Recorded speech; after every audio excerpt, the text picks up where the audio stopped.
All right, well, welcome to another episode of Flip Your Friday. I'm your host, Wynn Silberman. That's my co-host, Casey LeBlanc. And Casey, I don't know if you realize this, but we've kind of had a health kick lately, and this continues that theme of health. We have a fitness expert in Anna Wasag. Thank you very much for being here. Thanks for having me. Yeah, we're really excited. We've been really kind of taking it upon ourselves to feel better, to get better, and try to share with our audience just how to be better both physically and mentally. Because they're both very important aspects.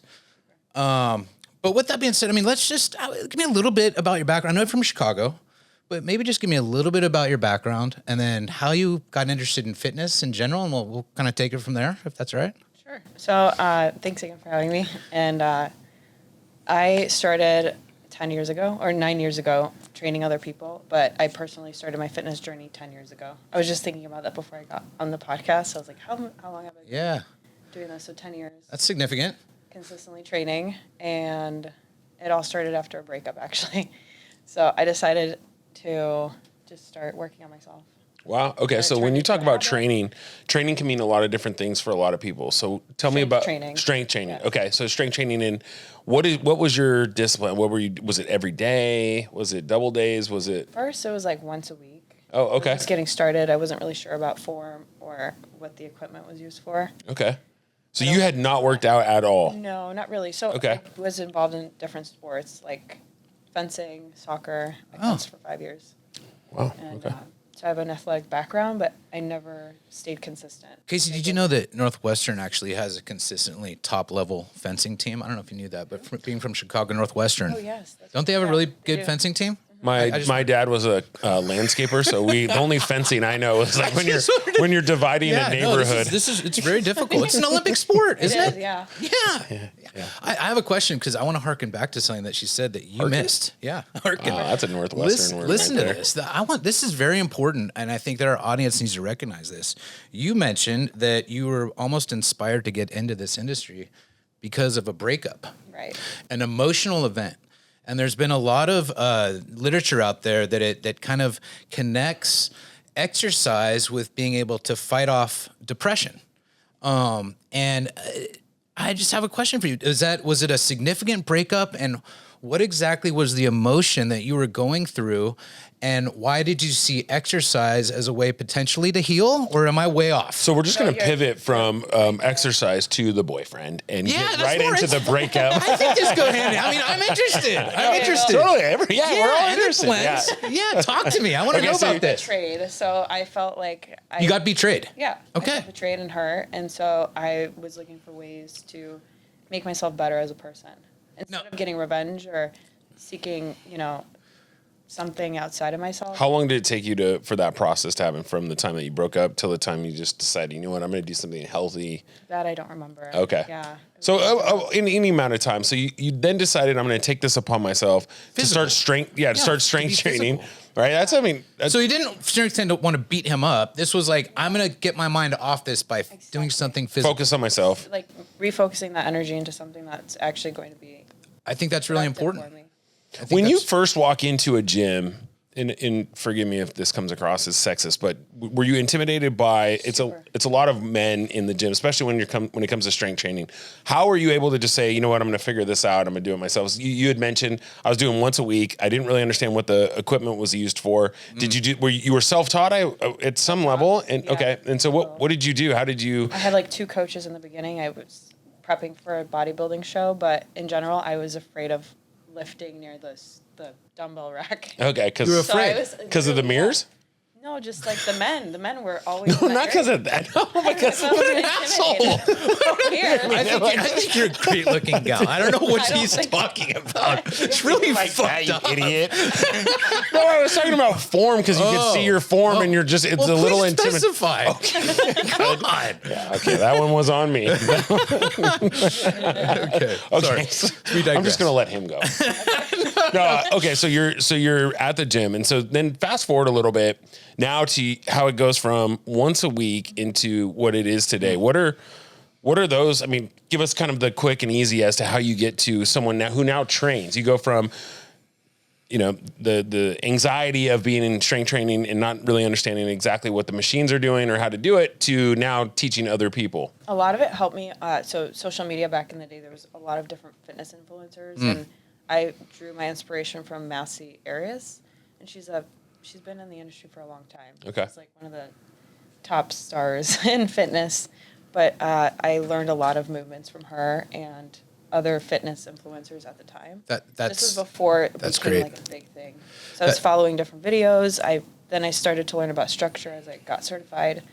What type of certification is that? NASM. So it's basically teaching you how to structure a program. Okay. I like that. In modern, since we're talking about parents and family and moms and dads, my mother was a modern ballerina, and in modern ballet, there's techniques that you comply with. There's the Lamone technique, there's Cunningham technique, there's Martha Graham. All of them incorporate movement and release, right? So is that kind of how you were able to, like, do you have your own? So my mother kind of took that stuff and she choreographed and with her, what she loved in various schools of thought in that modern dance category.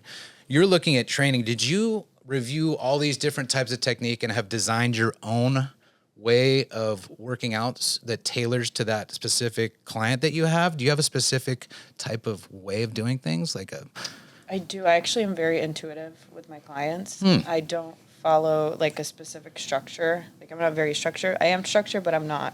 So I'm fluid. Well, coaching is fluidity. Yeah, it really is. Well, and also too, looking at the client, what does the client specifically need, Exactly. right? So, okay.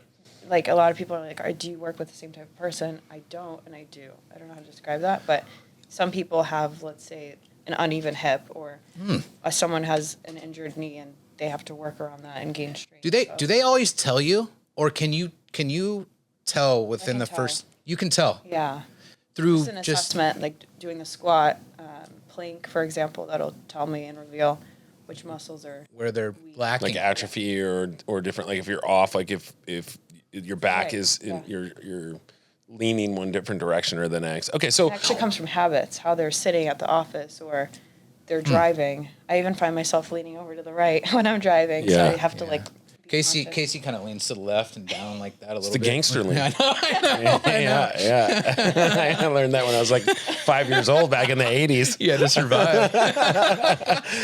So when you first onboard a client,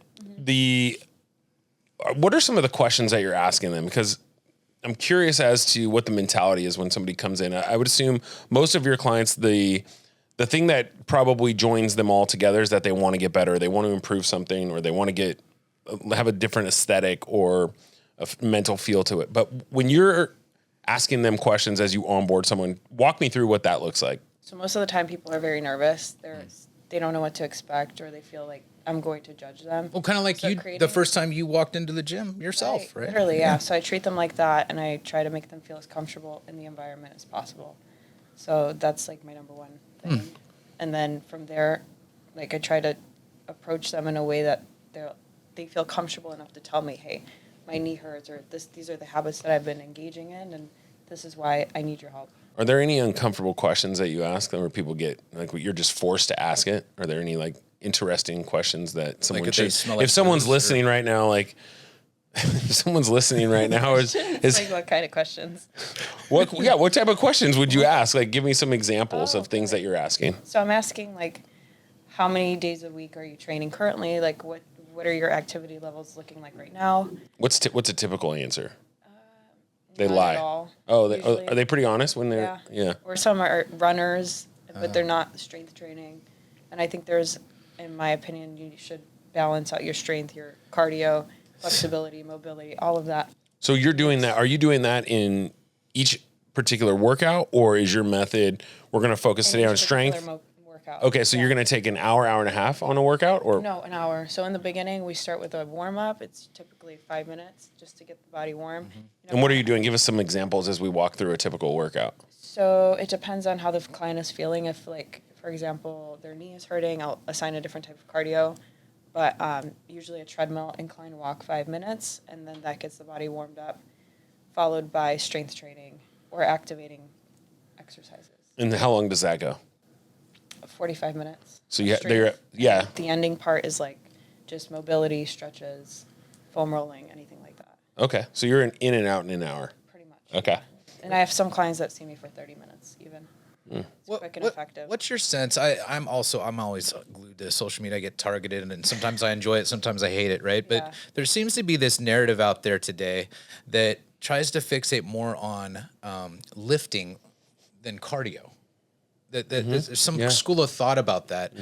What's your take on the difference between lifting versus cardio, and what's more important, or what's your sense of a perfect balance? For weight loss, right? For weight loss. That's what people are saying. Yeah. I really do believe it's strength. You have to build the strength. Your body's weak if you're not, the muscle. When you're building muscle burns calories at rest. And you're also creating like a metabolism. You're boosting your metabolism. Through strength training, not Strength cardio. training, not So cardio. So why? I mean, I don't understand why. It's counterintuitive to me. I feel like if you run, you're going to lose weight. You are. Yeah. Well, yeah, I mean, you're telling us all we need to know by your body type. So we understand. We understand. We understand. We understand. It wasn't funny. So I agree. So walk me through someone who does the strength training, does the hour workouts, and then you're also advising them on diet. Training sculpting your body. And Okay. then the diet is what really helps people lose weight. That's like to be in a deficit. If you're burning You're calories. talking about calorie deficit? Yes. Okay.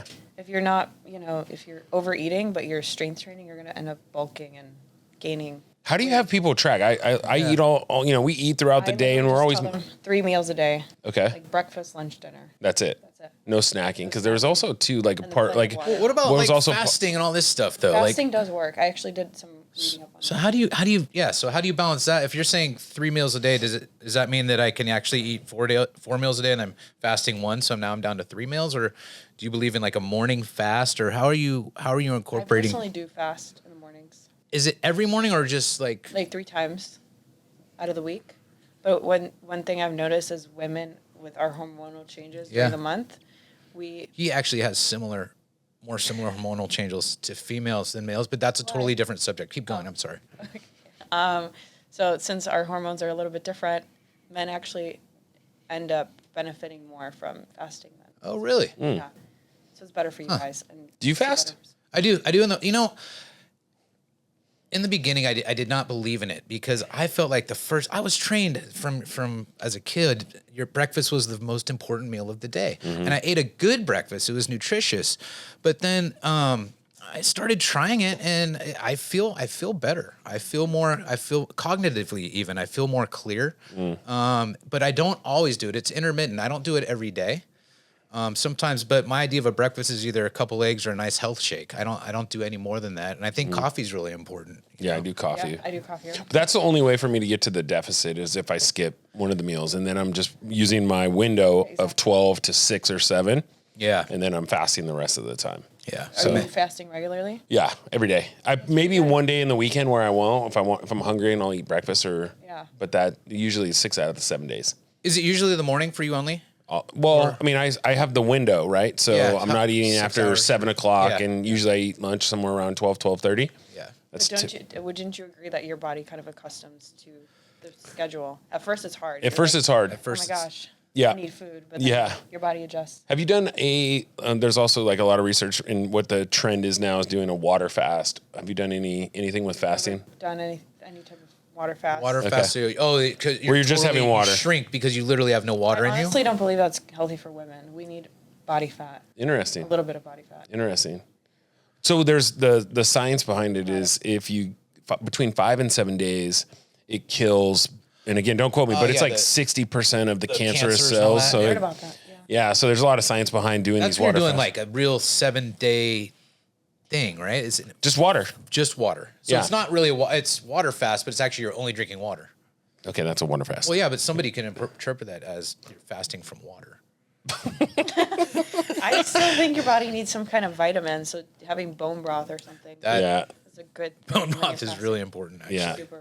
It helps your gut too. It has collagen, Yeah. and that helps your skin. I mean, it doesn't help his skin, but it helps a lot of people's skin. What is let's get back on track here. But what's like the fun if someone's looking at this or listening to this, and for the first time, and they're maybe have already started, but in their journey as to exercise, diet, and then we haven't even really touched on the mental side of it and how all of that goes into a healthy lifestyle.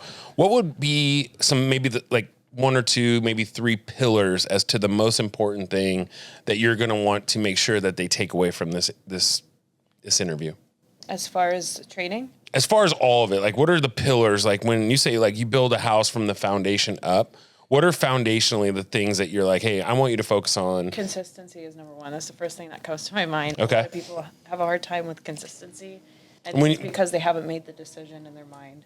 That's a great point. So when you say consistency, like someone's going to say, how do you coach for consistency?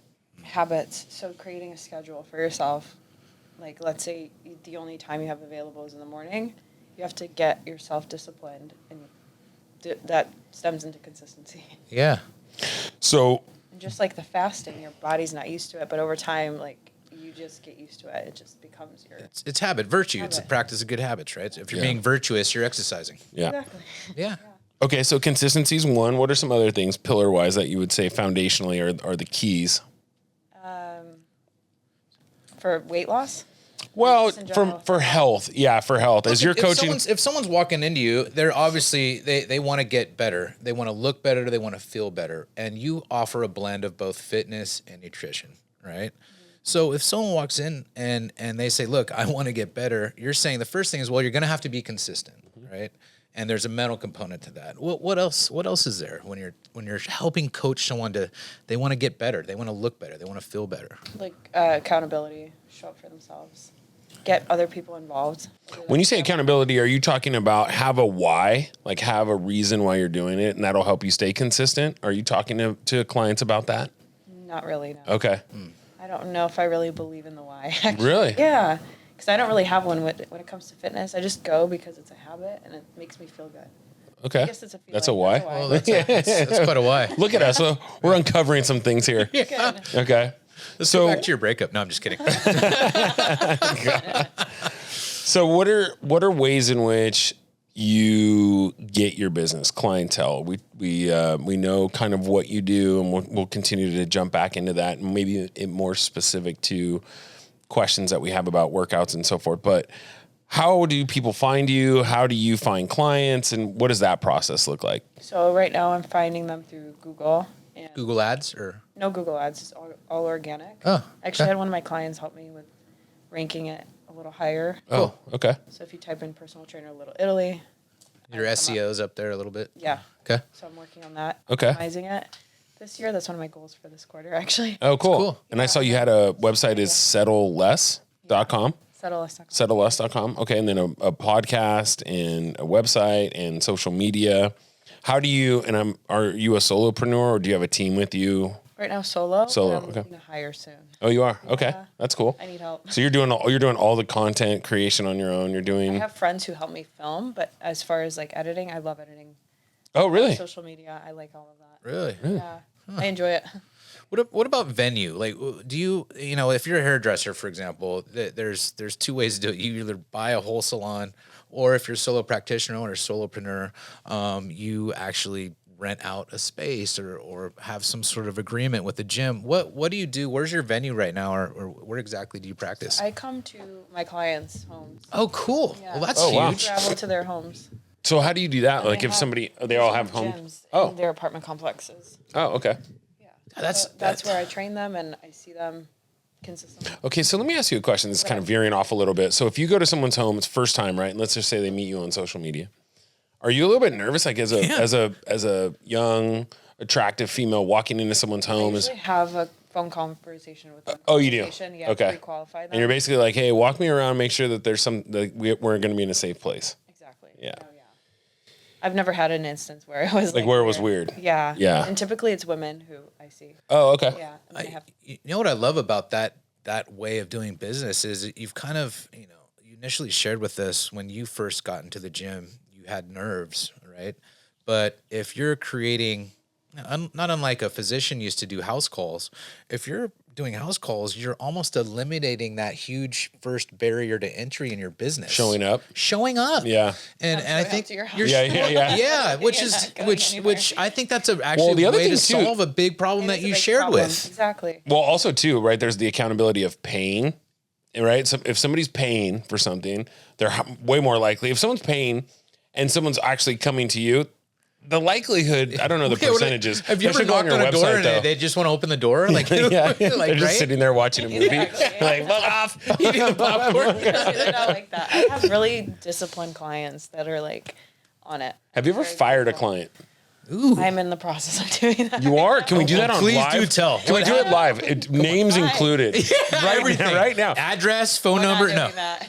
Well, no, but why? Because because one of the things that you've said in terms of your pillars is accountability. Yeah, So I'm it's assuming huge. they're not being accountable, or Being accountable, they're not showing up. Yeah. well, so What are they're not some- what are showing the- up. They feel like they're not serious about their journey. They're maybe not ready. How long have you been working with this said client? A few months. Oh, a few months. Yeah. Oh, okay. So is it gonna be an easy breakup? When are you making or the a- phone call? Yeah, when are you going to make this phone call? I don't know. I haven't been in touch. So one of the things as I was taking I don't my think I want to share this publicly. Yes, you. No, that's okay because you're not sharing who it is. Yeah. But I think it's the opposite. I think this shows that number one, if they're gonna hire you, you better take me seriously. True. And Don't waste number my time. Don't waste my time. Exactly. So I think it's a very important thing to share. To be honest. well, actually, too, and it's a career highlight for you, and I'll tell you why. Because I Yeah. remember well, at least for me. Yeah. But I remember if I look back on my career and I think about the X amount of years that I've had, I remember in the beginning I had to take every single client, and there were a lot of clients or business that I had to take, and you're just begrudgingly doing it because Yeah. you have to.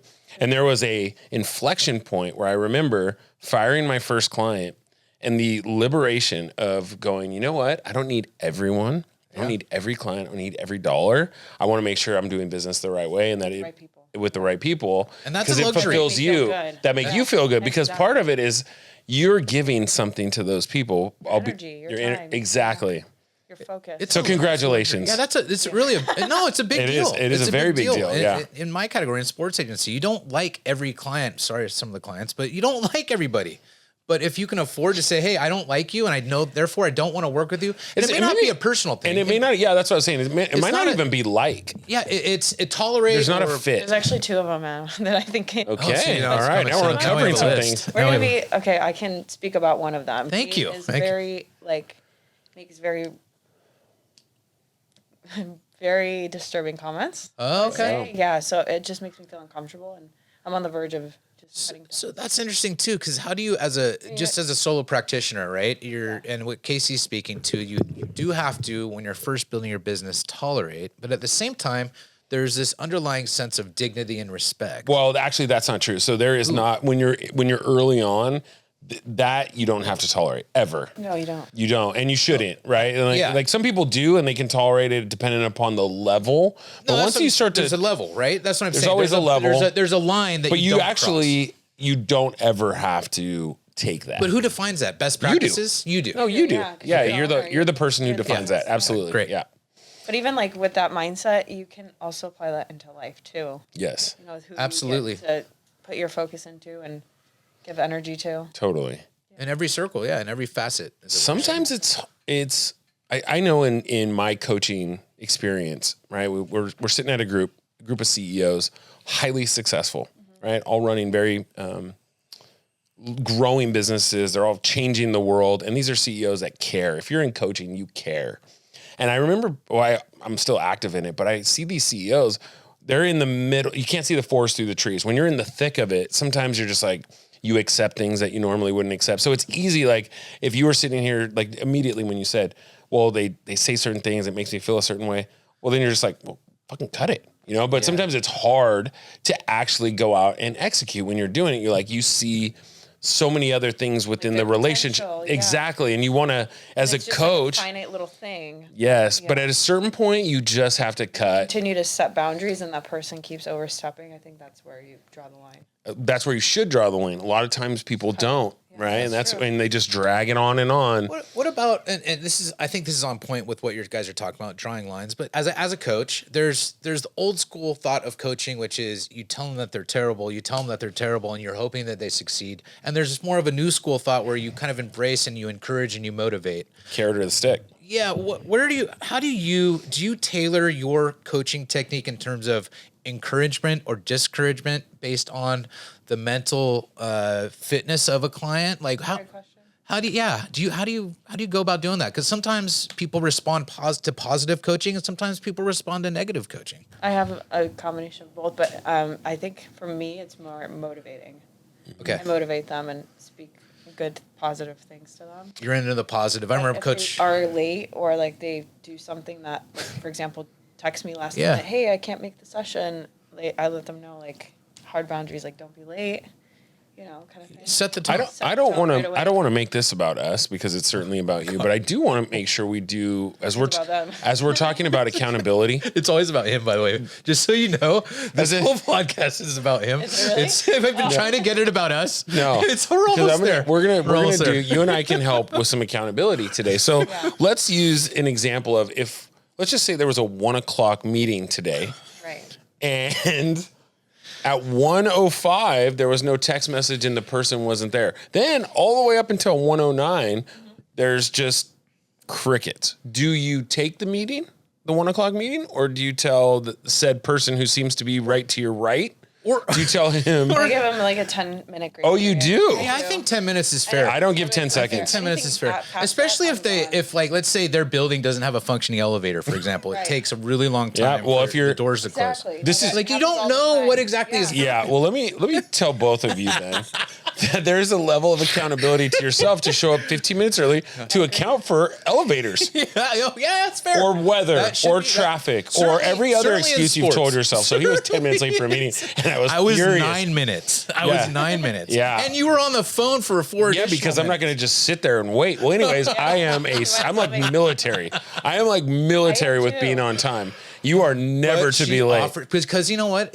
Grace is important. The concept of grace actually is very that's important. a loser mentality. No, it's yes, not. it is. Showing up 10 minutes late is I have been absolute. late before. I have been. But I would bet you actually called or text to let the person Yeah, know. of course. Yeah, Yeah. see, that's the thing. It's think like that's a people, generous life thing to do. happens. I allow grace if you also have the respect as to let the person know. I think that's important. Okay. Yeah. All right, yeah. Why did that not happen? What? Did that not happen? Yeah, Look at just- that face says it all. Of course it didn't This happen. the elevator was really slow, and I was on the phone, and I was a little bit late. Elevator was slow. Dog ate my homework. Well, the weather. It rained. I can't drive. Though, when you don't make excuses for yourself, you start to realize the excuses that other people are making. Oh no, that's true. It's so true. Yeah, That's it true. really. And Well, and it's just been over the ingrained last- through. If you've ever played in a team sport environment, right? You're not going to be late to practice. No. You're not. But I was the one person that found ways to walk to practice sometimes. Oh my gosh. Yeah. Sad. We'll Well, talk maybe about that later. maybe you have found a new client. Yeah, and it has nothing to do. I don't know. He's fine with the weights. He just needs help with the accountability. I do. You have a whole other line of business in coaching from the my how to God. create discipline, Unbelievable. accountability, structure.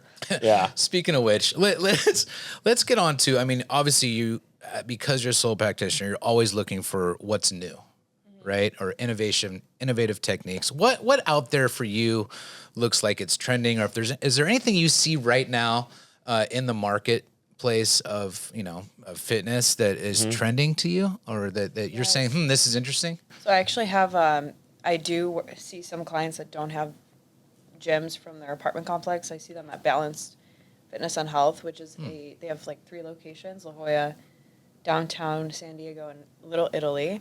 But they just opened a Little Italy location, and we have these like boards, and it's neuroreactive training. So your body's put under a different kind of stress.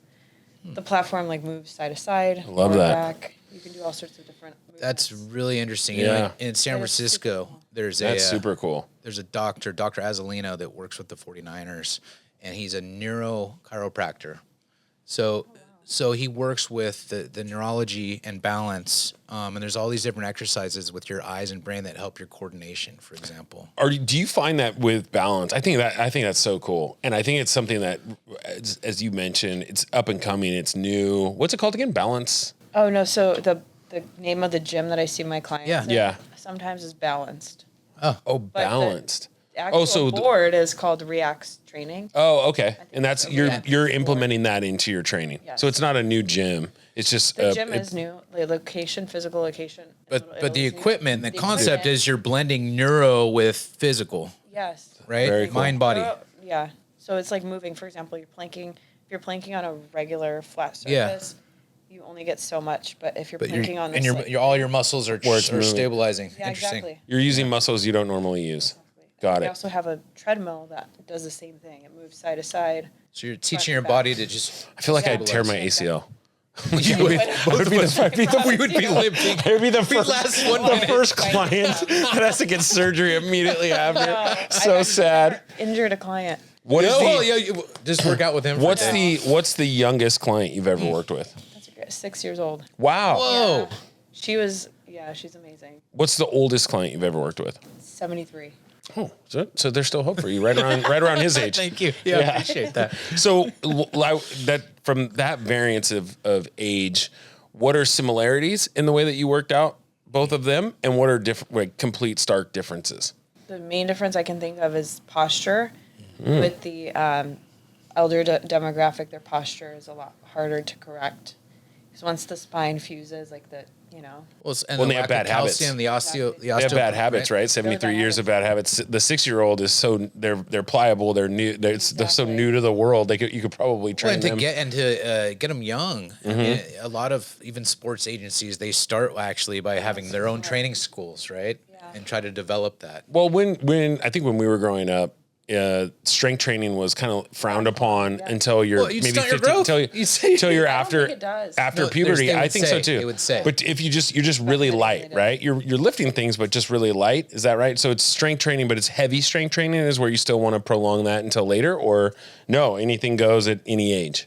I think while the kid is developing, more like explosive workouts are better. Yeah, plyos. I mean, you still have your growth. Yeah, you still have your growth plates open, right? And that's one of the reasons why my father wouldn't let me play Pop Warner, for example. And why the state of California is looking into banning tackle football until a certain age. It doesn't really necessarily, probably politically driven, but there is some science to it. In that if you break your leg in a growth plate, there's significant damage that can happen. But once those are closed, you can start developing your muscle strength more. Yeah. So plyos, I think, and plyos are maybe Static holds. Static holds. Okay. Yeah. So I had to do like hangs, dead hangs. So it's using your own strength and body weight until there's a Box certain jumps. age where For you're more the secure. 6-year-old. Yes. Okay. I was like, man, I'd love to see a 73-year-old just bounce around on a box, do box jumps. No. No. I did that yesterday. So let me ask you a question, because this is just something I want to make sure I cover before we get out of here. Is that when you're a coach or you're in sales, you have to show up every day. What do you do to show up? And more specifically, what are you doing to show up when you don't feel good? When you are tired, you don't sleep well, your energy is down, or something happens where just mentally you're just not in it. How do you overcome some of that? Or what are some of the, I don't want to say tips or tricks or anything like that, but how do you do that? I have a sales team, and we're constantly talking about, like, it's really easy to, when you're winning or when you're selling a lot or when you're doing well, it's so easy to show up. Yeah. What are we doing? And more specific, what are you doing when you don't feel good? Especially because there's a physical component to your job. There is, yeah. So there are moments in time where, I haven't felt my best. And I think this is a great time that you're asking me this question, because I just went through that a couple months ago. Okay. Just emotional stuff. And for me, it's more of a decision, and I think about the people that I have to show up for. Mm. If I don't, then they're not going to get their training. They're not going to feel good that I didn't show up. Right. So I make it beyond myself. Wow. Kind of thing. So it's a mental thing that you have to tell yourself and then just almost like switch it on. Yeah. Okay. And then I also like to watch motivational videos or anything like that will help my mind refocus. What are some videos that you watch, or that anyone listening or watching would Really be? like David Goggins. Yeah. He's great. Have you read all of his books? I've only read one. Okay. The new one's good. Really? Really? Yeah, it's really good. Can't Hurt Me. Yeah, that one's good. He just came out with one, I think 6 months ago. It's really good. Have Yeah. you read it? Yeah. Have you read it? No, I don't know how to read. You can listen now, actually. Yeah. New technology. Problem is I fall asleep. So you listen to some David Goggins, which I that's- can see he's how very that'll motivational. that'll get you And going. by the way, yes, I've read David Goggins. Is there anything that someone can do as a client or somebody going to the gym when they don't feel good that maybe doesn't have the mental fortitude that you do, or the way to see past, it's not for someone else? They're just like, it's so easy to like say, you know what, I'll do it tomorrow, or I'll do it next week. What advice would you give to get that person there, or to get them do it mentally? just mentally there? It's that Biohacking. I would say cold plunges, cold showers, exposure to sunlight. So just Drinking get out plenty of water. Yeah. Okay. Being outside.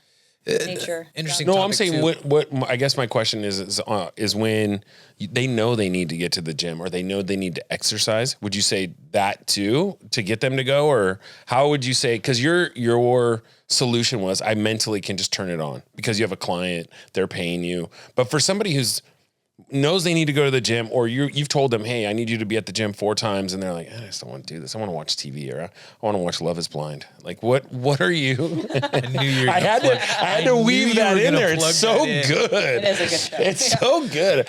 Sorry. Brandon, can we take a poll later about men and women that watch this Love Is Blind? It's I'm really 75, curious about 75 25 men to women.